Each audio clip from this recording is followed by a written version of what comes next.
Chilli powder అన్ని రకాల వంటలకు పచ్చళ్లకు సరైన chilli powder. No colour no chemicals.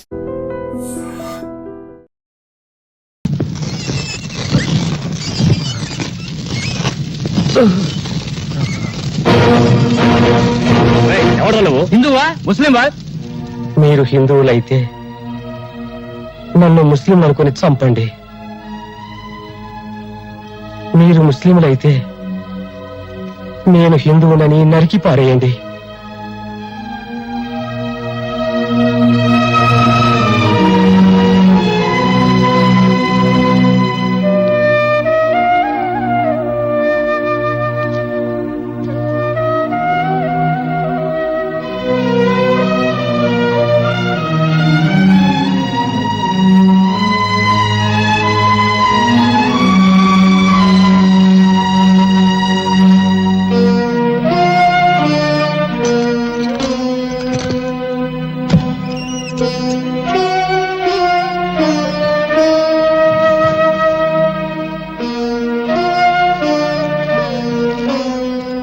Bharat, వాళ్ళ ఆఖరి నేను చూడలేనురా.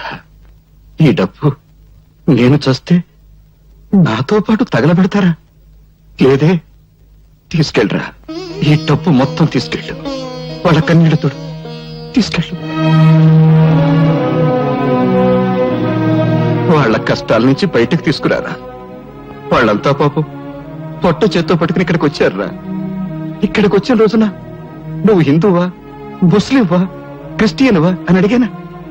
లేదే, అడగకుండానే ఆశ్రయించాను. ఎందుకు?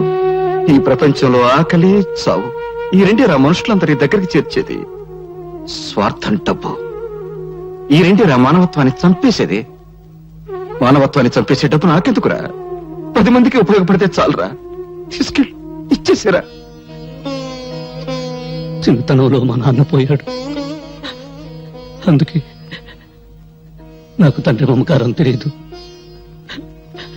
ఈరోజు నేను చూస్తుంటే ఆ మమకారం విలువ తెలిసింది. నువ్వు పిసినారితనంతో కూడబెట్టిన నీ సొమ్మును చూశాను, కానీ నువ్వు దాచుకున్న మంచి మనసును చూడలేకపోయాను. ఈ క్షణం నుంచి నిన్ను నాన్నని పిలుస్తా. నాన్న,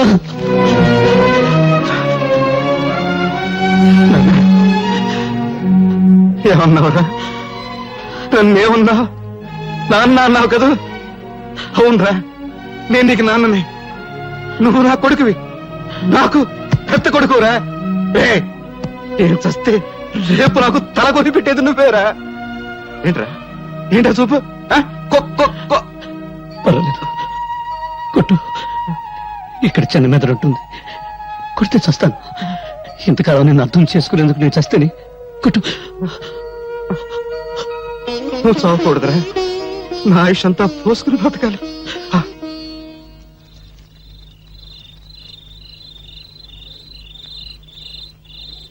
ఏమిటి అందరూ ఎందుకు ఇలా మౌనంగా కూర్చున్నారు?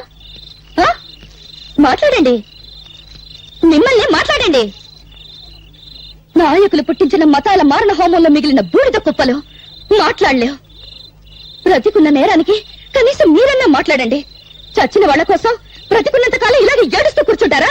కన్నీళ్లను నిప్పురవ్వలు చేసి అన్యాయాలను ఎదుర్కొంటారా? చెప్పండి. మందిరంలో భజన చేసి మసీదులో ప్రార్థన చేస్తే ఏం ప్రయోజనం లేదు.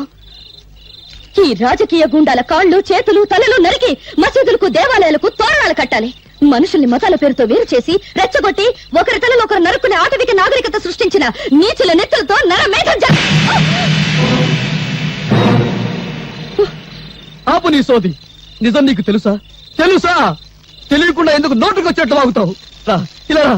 అడుగు అడుగు, వీళ్ళని నా బిడ్డలను అడుగు. ఎవరు ఎవరు వాళ్ళమ్మ నిన్ను నా అన్యాయంగా నరికి చంపారో చెప్తారు. చెప్పండి రా, చెప్పండి. ఎవరు మీ అమ్మని అన్యాయంగా నరికి చంపారో చెప్పండి రా. వినపడిందా? వినపడిందా? హిందువులు హిందువులు చంపారు.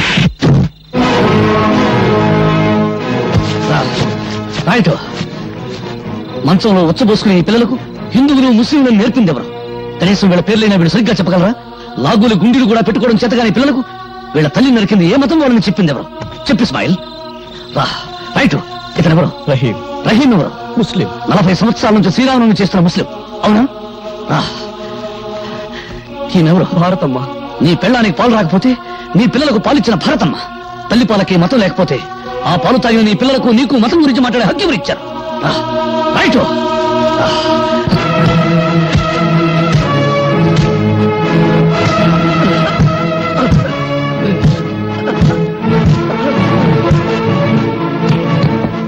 హిందువుల నెత్తురు, ముస్లిం నెత్తురు ఏదో చెప్పు. ఏది హిందువుల నెత్తురు, ఏది ముస్లిం నెత్తురు? రుచి చెప్తావా? చూడు, వాసన పీల్చి చెప్తావా? పీల్చు. నేను హిందువులని మా అమ్మ కడుపులో 60 నెలలు, నువ్వు ముస్లిం అని 70 నెలలు ఉన్నావా? ఆకలిలో తేడా లేదు, అనుభవించే దరిద్రంలో తేడా లేదు, పెళ్ళ దగ్గర సుఖం అనుభవించడంలో తేడా లేదు. కబీరేవా హిందువా? కాదు. రామభజన ఎందుకు చేశాడు? అల్లా బలాకరేగా, అల్లా మాలిక్ అన్న సాయిబాబా హిందువా ముస్లిమా అనే ఆలోచన లేకుండా ప్రతి ఒక్కరూ ఎందుకు పూజ చేస్తున్నారు? వెంకటేశ్వర 2వ భార్య బీబీ నాంచారమ్మ ముస్లిం అని మీరే అంటున్నారు. ఓ హిందూ ముస్లిం స్త్రీని పెళ్లాడితే మతం మారిందని వారికి పిల్లలే పుట్టరా? నిన్నటి వరకు ఒకరి పండుగల్లో మరొకరు పాలు పంచుకుని ఆనందంగా సుఖంగా ఉండేవాళ్ళం. ఒకరి కష్ట సుఖాలు ఒకరు పంచుకునేవాళ్ళం. దేవుడు తినడానికి తిండి, తాగడానికి నీళ్లు, పెంచడానికి గాలి ఇచ్చాడు గాని తన్నుకు చావమని మతాలకు రా సృష్టించాడా? ఈ ప్రపంచంలో ఉన్న 2 మతాలు. ఒకటి బ్రతుకున్న వాళ్ళ మతం, 2 చచ్చిన వాళ్ళ మతం. ఏ మతం చెప్పింది మరో మతాన్ని చంపమని? ఏ మత ప్రవక్త చెప్పాడు మరో మతాన్ని నాశనం చేయమని? అదే నిజమైతే మందిరాలు, మసీదులు ప్రార్థన చేసే స్థలాలు కావు, దేవుణ్ణి పూడ్చిపెట్టిన స్థలాలు. భయ్యా, నన్ను క్షమించు భయ్యా.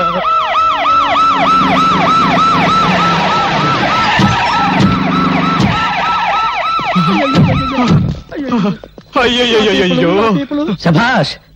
శవాల్ని పీక్కు తినడానికి కుక్కలు, మోసుకెళ్ళడానికి గాడిదలు వచ్చాయి. శభాష్ శభాష్. వెంట పేపర్ వాళ్ళు, టీవీ వాళ్ళు వచ్చారు. రేపు మీ ఫోటోలు పేపర్లో రావాలిగా. పీనుగుల మీద పిండాకుడు పొట్టాలు కట్టుకోవడానికి వచ్చారు. అధికారం కోసం పక్కలేసే బ్రోకర్లు, పదవి కోసం తల్లిని, చెల్లిని, పెళ్ళాన్ని తరిచే డాఫర్లు. గాంధీ గారు పోయేటప్పుడు హే రామ్ అన్నాడు గాని యా అల్లా అనలేదని మతాల కుంపట్లు కూడా వెలిగిస్తారు. ఆగండ్రా, ఇది మా నిరుపేదల పవిత్రమైన నెత్తులతో తడిసిన స్థలం. మీ పాపిష్టి పాదాలతో అపవిత్రం కావడానికి వీల్లేదు. మతం పేరుతో మీరు మనుషులను విడదీస్తే, మానవత్వం పేరుతో మేమంతా ఒక్కటవుతాం. విడదీసి పాలించి తెల్లవారి రీతిని మీరు అనుసరిస్తే విరగదీసి మిమ్మల్ని దారిలో పెడతాం. ఇదిగో భర్తబ్బయ్య, ఊరికే ఆవేశపడాల్సిన సమయం కాదు ఇది. ఆపదలో ఉన్న ప్రజల్ని ఆదుకోవాల్సిన సమయం. ఎంతసేపు నీ గోలు నీదే గాని మేము చెప్పేది వినిపించుకో. ఇదిగో మీ కన్నీళ్లు తోవడానికి, మీకు జరిగిన అన్యాయం మీద కమిషన్ వేయమని ప్రభుత్వాన్ని డిమాండ్ చేయడానికే మేము ఇక్కడికి వచ్చాం. మీకు జరిగిన అన్యాయానికి యావత్ భారతదేశం సిగ్గుతో తలవంచుకోవాల్సిన ఇసాధకర సమయం ఇది. వాడి వాడి అరిగిపోయిన రికార్డు. రెడీమేడ్ చొక్కాల్లా, రెడీమేడ్ స్టేట్మెంట్ తో వచ్చిన మీ సానుభూతి దొంగక నీళ్లు మాకొద్దు. ఆపండి. ఇదిగో భర్తబ్బయ్య, ఇది ప్రజాస్వామ్య వ్యతిరేక చర్య. మేము అహింసవాదు. మీరు అహింసవాదులైతే మీ పక్కన గన్ను పట్టుకున్న పోలీసులు ఎందుకురా? అది సంతోషమా నిన్నే. ఇంకొక క్షణం మీరు ఇక్కడ ఉన్నారంటే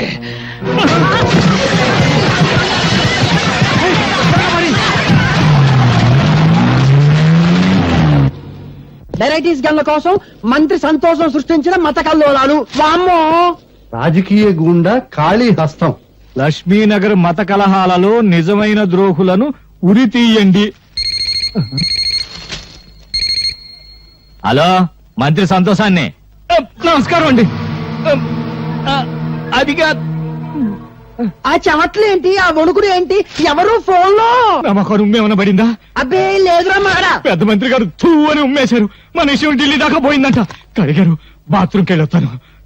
ఏమిటో వీడి బతుకే బాత్రూమ్ అయిపోయింది. అసలు వెరైటీస్ గన్ల సంగతి, దీనికోసం మనం చేసిన గొడవ సంగతి, ఇదంతా పేపర్కి ఎక్కించింది ఎవరు? ఇదిగో బాత్రూమ్ లో ఆలోచించలేవు. ఆ పేపర్ పిల్ల స్వాతి పోలీస్ కమిషన్ ఎంటేసుకుని పెద్ద మంత్రిని కలవడానికి ఢిల్లీ పోయిందంట. అది విషయం. ఆ. అది అక్కడ కోర్టు కూసింది, ఇక్కడ రాత రాసింది. ఇదిగో అది ఆడదే అయినా మనందరికీ మొగుడు. ముందే చెబుతున్నా. అది రాసి పారేస్తే నువ్వేమో చార్మినార్ దగ్గర చీకులు చీకులు అనుకుంటూ, నేనేమో బిర్లా మందిర్ దగ్గర పూలు పూలు అనుకుంటూ, ఈ శ్రీపతి బావేమో ట్యాంకు బండి మీద ముంద కింద అనుకుంటూ, ఇక కాళీబావేమో మిషన్ భుజాన్ని వేసుకుని హైదరాబాద్ లో సానా యమ్మ సానా అనుకుంటూ తిరగాల్సిందే. గొంతు నరం తెంచుతా. నోరు మూసుకో. ఆహా, కోపంలో కూడా ఎంత అందంగా ఉన్నావు బావా. జానీ, వెళ్ళు. ఆ పేపర్ పిల్ల స్వాతి పర్సనాలిటీ చూడు. ఫిగర్ ను బట్టి రేపో, పవర్ ను బట్టి మడ్రో తెలుసుకో.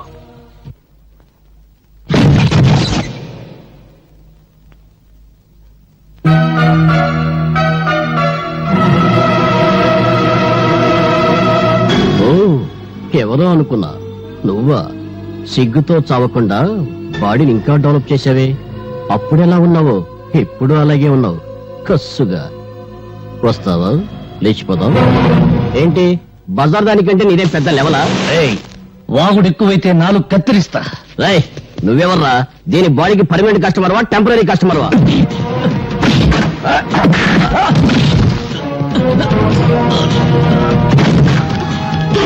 వాళ్ళతో గొడవ లేదు. నా మాట విను, వాళ్ళు మంచి వాళ్ళు కాదు.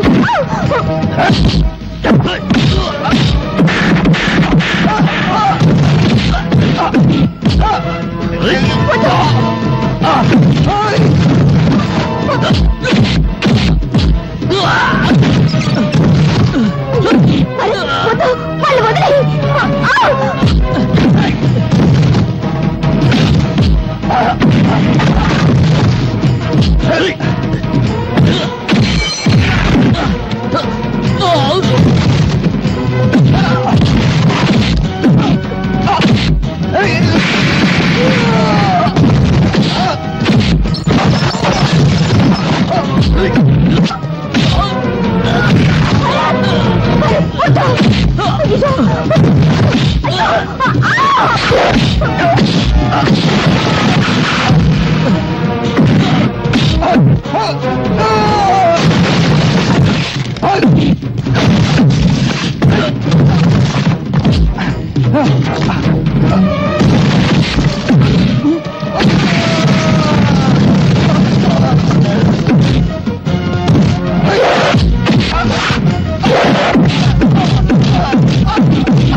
ఎవడు వాడు?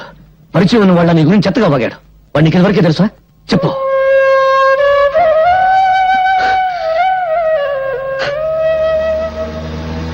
గుండా కాళీని గురించి నేను రాసిన ఆర్టికల్ చాలా మంచి రెస్పాన్స్ వచ్చిందమ్మా. తనను గురించి చెడుగా రాసిన వాళ్ళ తలలు నరికి పెళ్ళాలకు పంపిస్తానని ప్రెస్ మీట్ లో చెప్పాడట డాడీ కాళీ. చూశాను. బెదిరింపులకు భయపడి సత్యాన్ని చంపుకునేవాడు పత్రికా రచయిత కాలేడు. మీ మాటలు వింటుంటే నాకెందుకో భయంగా ఉందండి. ఇంత పిరికమ్మను ఎందుకు డాడీ పెళ్లి చేసుకున్నావు?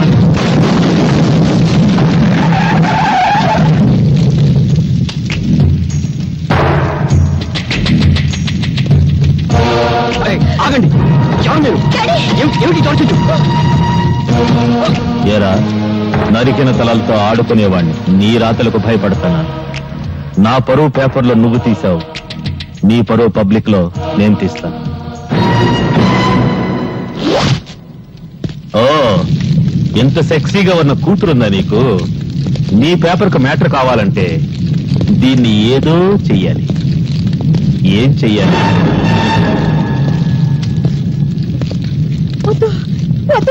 నా బిడ్డనే చెయ్యొద్దు, నా బిడ్డనే చెయ్యొద్దు.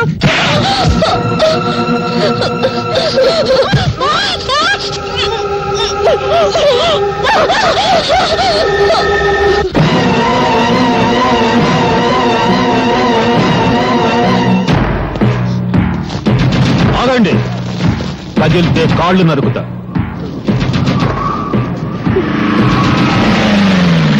ఏంట్రా మీరు చూసేది ఇక్కడ? వదలబండి. నమస్తే సార్, మీరా? సమయానికి వచ్చావు. మీరంతా ఒక్కొక్కళ్ళు వచ్చి దీన్ని కసి తీరా ముద్దు పెట్టుకోవాలి. తప్పుకున్నా తప్పించుకున్నా మీ తల తెగిపోతుంది. ఎస్ఐ, ఒక్కొక్కళ్ళని పంపించు.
బిడ్డలు లేకుండా నీ కూతుర్ని చూసి ఎన్నాళ్ళైందో చూసుకో.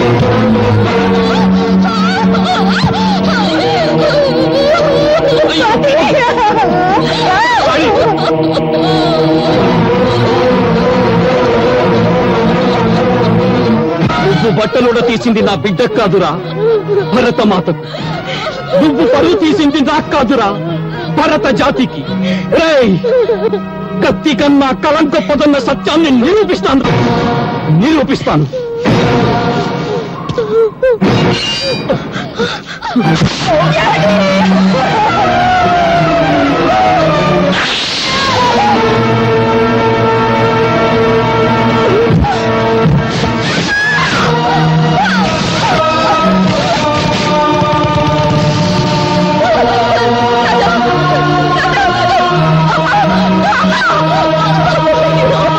నేను వన్ టౌన్ ఎస్ఐని మాట్లాడుతున్నాను.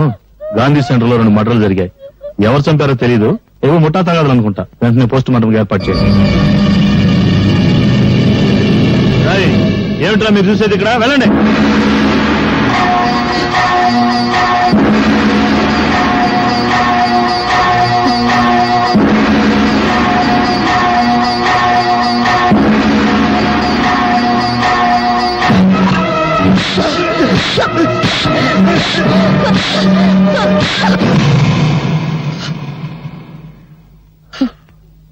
చీకటిని దీపంతో చంపేస్తాం, పాపాన్ని ఎలా చంపగలం? పాపాన్ని చంపాలని పిచ్చి ఆలోచనతో న్యాయం కోసం కోర్టుకెళ్లాను. కానీ అన్యాయం నాకంటే ముందు కోర్టుకెళ్ళింది. ఓడిపోయాను. అనాథగా ఇక్కడికి వచ్చాను. ఇక్కడికి అందరం అనాథలుగానే వచ్చాం. కేర్ ఆఫ్ ప్లాట్ఫారం గాడు అంటే నీకు ఉన్నారు. కొందరికి రేషన్ అయిపోయింది, వెళ్ళిపోయారు. అమ్మ సంగతి తెలియదు. ఇంకా ఇప్పుడు నువ్వు ఉన్నావు. నేను ఎలాంటి వాడినో చెప్పే కాంట్రాక్ట్ సర్టిఫికేట్ నా దగ్గర లేదు. బీడీలు తాగుతాను. జెండా మార్కు బీడి, దేశభక్తి కోసం. జెండా మార్కు బీడి వాసన, జెండా వాసన. అందుకే నాది గబ్బునూరు. వస్తా.